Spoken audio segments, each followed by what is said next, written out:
So I'm going to tell you guys a little bit about kind of how I got from being a lifeguard on the left to doing energy policy on the right, and not to get too meta, but you're going to see that slide later today.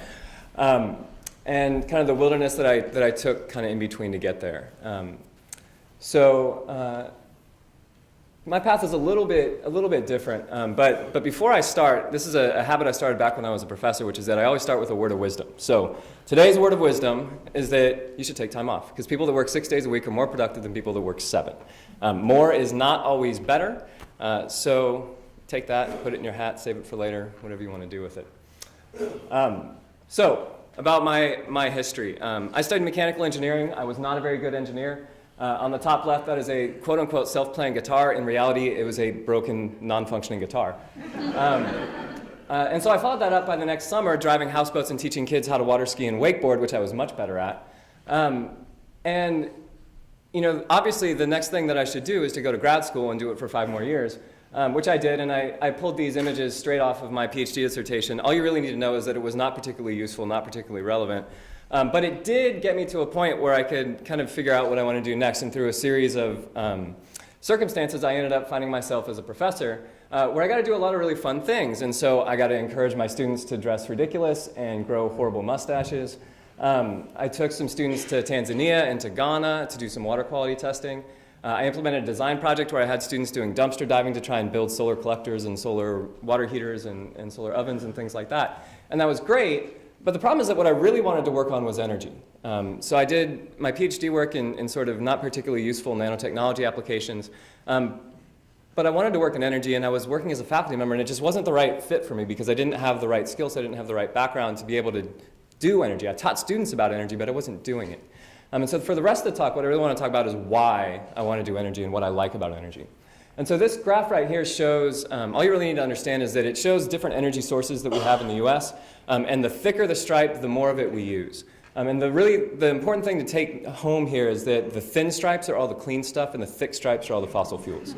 And there are reasons for that. And to start with that, we'll talk about oil. And I can ask you who likes big oil, and most of you will probably say, oh, I don't like big oil, I love the environment. But the reality is you totally like big oil, because big oil works really well.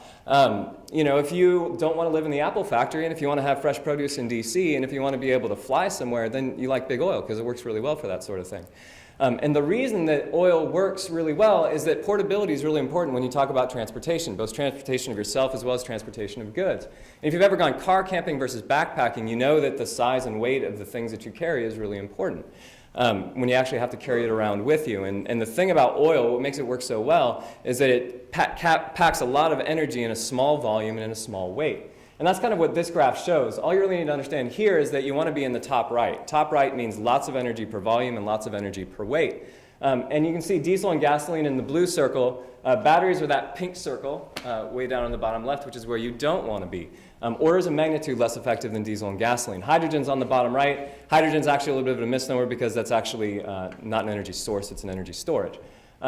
And if you switch, instead of talking about transportation, you talk about the electrical grid. The way our whole electrical grid is designed to function is that we have generating stations that produce electricity. We have wires that carry our electricity to us, so that when we flip a switch, that electricity flows. And that should actually be kind of amazing to you, that every time you plug something in or flip a switch, it always works. But in order for that to work, that means the whole system is built on timing.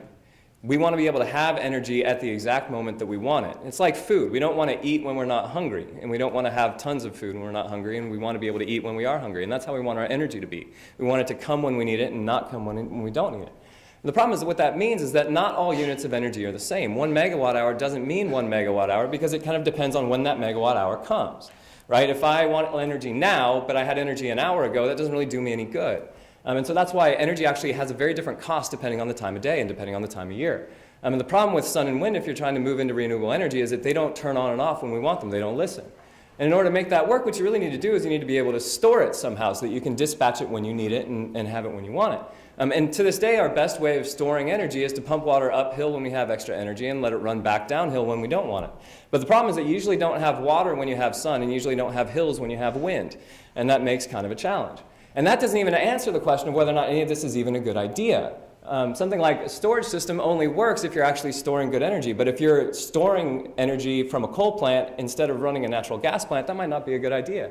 If you have solar panels that are shaded or on a south or on a north-facing roof, probably not such a good idea. An electric vehicle powered by coal is probably not such a good idea.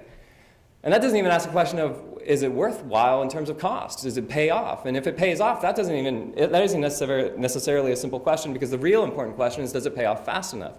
Because there's lots of things that we could invest in. We don't have an unlimited pot of money. And so we have to ask the question of, does something pay off faster than something else? And that's a whole other challenge. And so what I don't want you to think I'm saying with all this is that none of it matters and that we should just not care. I totally think that we should care. But the real important thing is to consider, what is it that we're trying to do, and what are the steps that we need to take in order to solve the problems that we have. So I really thought that was going to happen earlier. The important thing to think about, I think we have a tendency to want to blame everybody else and say, oh, well, I want to save the environment. The problem is those big oil people and those big coal people and whatever else.